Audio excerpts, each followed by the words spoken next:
नमस्कार मेरे प्यारे दोस्तों, मैं अपने YouTube channel success life of GK में आपका फिर से स्वागत करता हूँ। आज हम देखने वाले हैं भारत का केंद्रीय बजट 2023। केंद्रीय बजट 2023 में क्या क्या हुआ और बजट के बारे में थोड़ी बहुत जानकारी लेने वाले हैं। जो जानकारी जनरल नॉलेज के ऊपर आपको हर एक एग्जाम में बहुत उपयोगी होगी। क्वेश्चन नंबर 1, केंद्रीय वित्तीय बजट संसद में किसके द्वारा पेश किया जाता है? इसके ऑप्शन आंसर है ए प्रधानमंत्री, बी राष्ट्रपति, सी वित्त मंत्री, डी लोकसभा अध्यक्ष। और इस सवाल का करेक्ट आंसर है सी वित्त मंत्री। वित्त मंत्री के द्वारा बजट पेश किया जाता है। क्वेश्चन नंबर 2, यूनियन बजट 2023 और 24 संसद में किसके द्वारा पेश किया गया? इसके option answer A Nirmala Sitharaman, B Narendra Modi, C Ashok Singh और डी अमित शाह।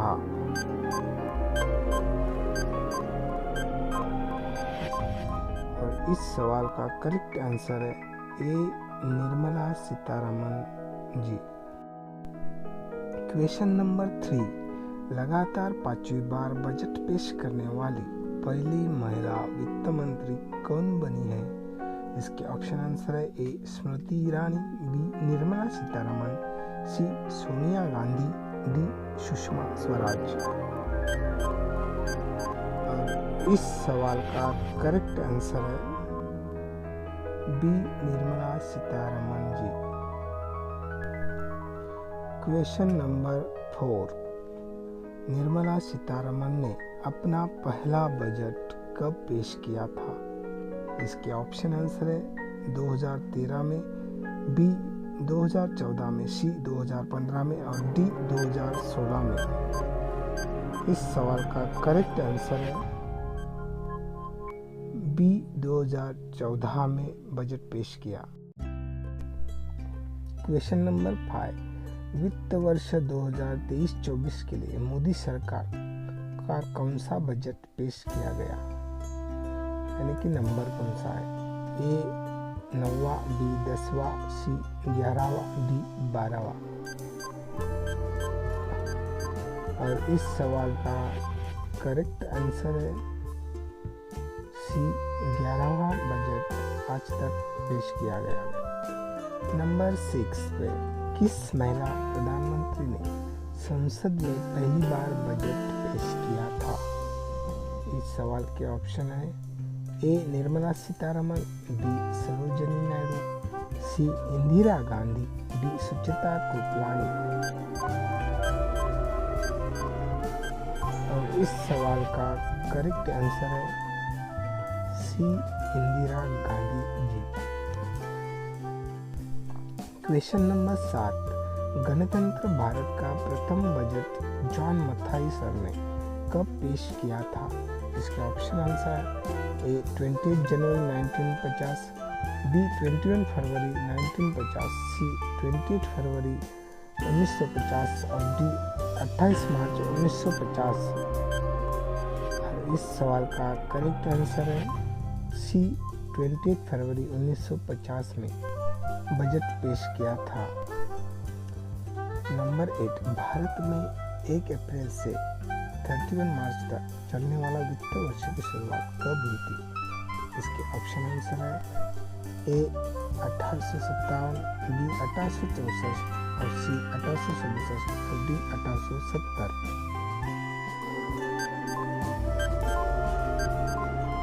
और इस सवाल का करेक्ट आंसर है सी 1867 में शुरुआत हुई।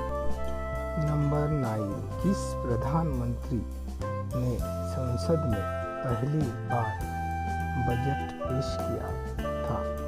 इसके ऑप्शन आंसर है ए जवाहरलाल नेहरू, बी अटल बिहारी वाजपेयी, सी इंदिरा गांधी, डी नरेंद्र मोदी।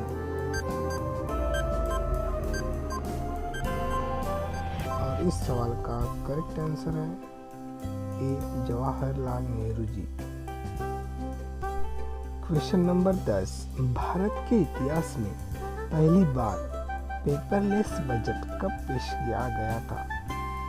इस सवाल के ऑप्शन आंसर है ए 2020, बी 2021, सी 2019, डी 2018। इस सवाल का करेक्ट आंसर है पेपरलेस बजट बी 2021 में हुआ था। नंबर 11, वर्ष 2000 तक अंग्रेजी परंपरा के हिसाब से बजट शाम 5 बजे पेश किया जाता था। इस परंपरा को किसके द्वारा समाप्त किया गया? इस सवाल का ऑप्शन आंसर है ए मनमोहन सिंह, बी अटल बिहारी वाजपेयी, सी अरुण जेटली, डी निर्मला सीतारमण जी। और इस सवाल का करेक्ट आंसर है बी अटल बिहारी वाजपेयी।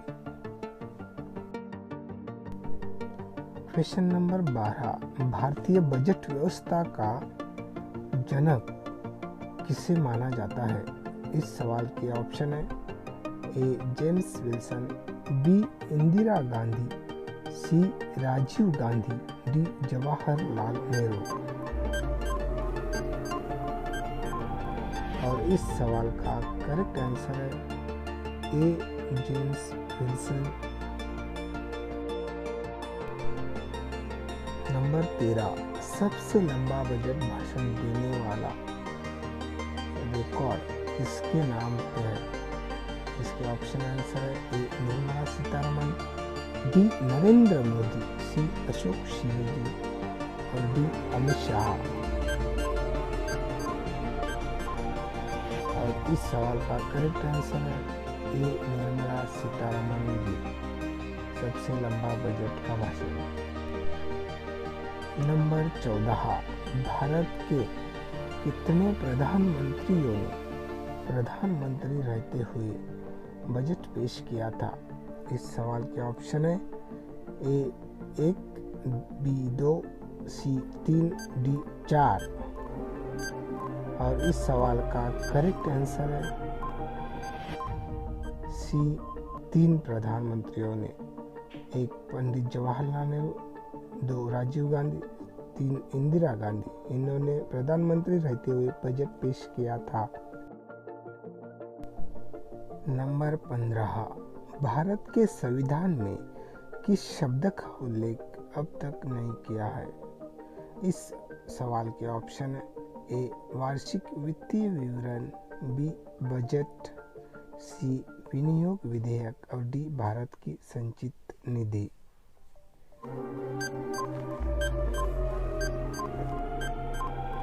और इस सवाल का करेक्ट ऑप्शन है बी बजट। इस शब्द का उल्लेख नहीं किया है।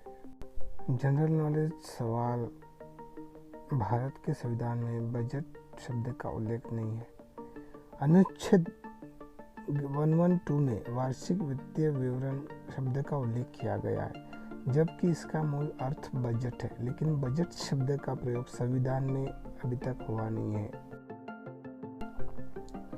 इसके बाद हम विनियोग विधेयक शब्द का उल्लेख अनुच्छेद 1104 में किया गया है और भारत का संचित निधि शब्द का उल्लेख अनुच्छेद 226 में किया है। इसके बाद हम यूनियन बजट 2023 और 24 के मुख्य फैक्ट देखें। यूनियन बजट 2023 के कुछ मुद्दों पर हम बात करेंगे। अब 7 लाख तक कोई टैक्स नहीं, मतलब नई कर व्यवस्था के तहत पर्सनल इनकम टैक्स में छूट सीमा 5 लाख पहले थी, उसे बढ़ाकर 7 लाख रुपए कर दी गई। अब अगर किसी व्यक्ति की आय 7 लाख रुपए है तो उसे कोई कर नहीं देना होगा, लेकिन रियल फैक्ट ये है कि टैक्स स्लैब की संख्या अब 7 से घटाकर 5 ही कर दी गई है। ये बात आप सभी लोगों के लिए बहुत मायने रखती है। गरीबों के लिए मुफ्त राशन स्कीम 1 साल से और बढ़ गई है। मतलब प्रधानमंत्री गरीब कल्याण अन्न योजना, जो कोरोना के समय में गरीबों को मुफ्त में राशन देने के लिए शुरू की गई थी और उसे और 1 साल के लिए बढ़ा दिया गया है। उसके बाद आदिवासियों के लिए 15,000 करोड़ की स्कीम। देखो, इस बजट में पिछड़े आदिवासी समूहों की सामाजिक आर्थिक स्थिति में सुधार के लिए पीएम-पीपीटीजी विकास मिशन शुरू किया जाएगा। अगले 3 साल में इस मिशन को लागू करने के लिए 15,000 करोड़ उपलब्ध किए जाएंगे।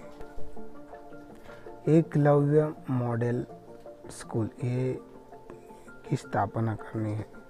एकलव्य मॉडल स्कूल अगले 3 साल में स्थापित किए जाएंगे, जिनमें से 38,800 शिक्षकों की भर्ती की जाएगी। साथ ही साथ में 740 स्पोर्ट्स स्टाफ की भी नियुक्ति की जाने वाली है। रक्षा बजट।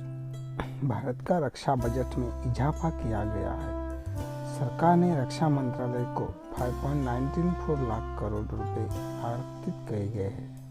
इससे पहले यह आंकड़ा 5.25 लाख करोड़ रुपए था, मतलब अब बढ़ गया है। प्राकृतिक खेती पर जोर दिया जाएगा। किसानों के लिए इसमें अगले 3 साल में 1 करोड़ किसानों को मदद की मुहिम कराई जाएगी, ताकि वह प्राकृतिक खेती को अपना सके, और साथ ही 10,000 बायो इनपुट संस्थान केंद्रों की स्थापना की जाएगी। इसके बाद में पीएम आवास योजना के लिए बजट में 66% का इजाफा कर कुल 79,000 करोड़ रुपए का फंड स्कीम में लगाया और इस फंड को जारी किया गया है। वित्त मंत्री निर्मला सीतारमण जी ने ग्रीन ग्रोथ का नारा दिया है और कहा कि बागवानी परियोजनाओं के लिए 2200 करोड़ की रकम जारी की जाएगी, जिससे पर्यावरण की रक्षा हो सके। 157 नर्सिंग कॉलेज की नई स्थापना की जाएगी। नेशनल चाइल्ड लाइब्रेरी की शुरुआत होगी, जिससे छात्रों को डिजिटल लाइब्रेरी के जरिए हिंदी एवं इंग्लिश में बेहतर से बेहतर शिक्षा दी जाएगी। उसके बाद पैन कार्ड, जो पहचान पत्र है, उसको पहचान पत्र के तौर पर मान्य किया जाएगा।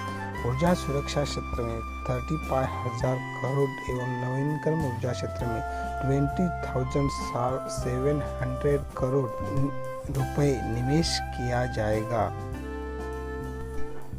वरिष्ठ नागरिक बचत योजना की सीमा को बढ़ाकर 9 लाख रुपए तक कर दिया गया है।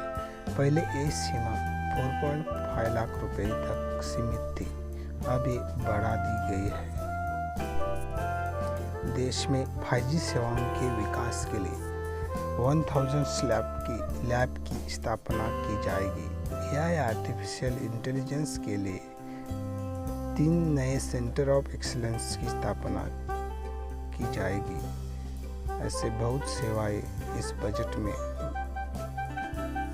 है। तो इस तरह से आज हमने इंडियन यूनियन बजट, मतलब भारत का बजट 2023 के बारे में महत्वपूर्ण जानकारी ली और साथ ही साथ में हमने भारत के बजट के बारे में कई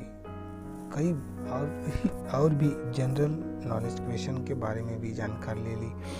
तो उसका आप जरूर उपयोग कर लीजिए और अपने एग्ज़ाम्स के लिए आपको बहुत बहुत धन्यवाद। ऐसे ही जनरल नॉलेज अपडेट्स के लिए आप हमारे YouTube channel success life of GK को लाइक करो, सब्सक्राइब करो और बेल आइकन को दबाना मत भूलिएगा। धन्यवाद फ्रेंड्स, धन्यवाद दोस्तों।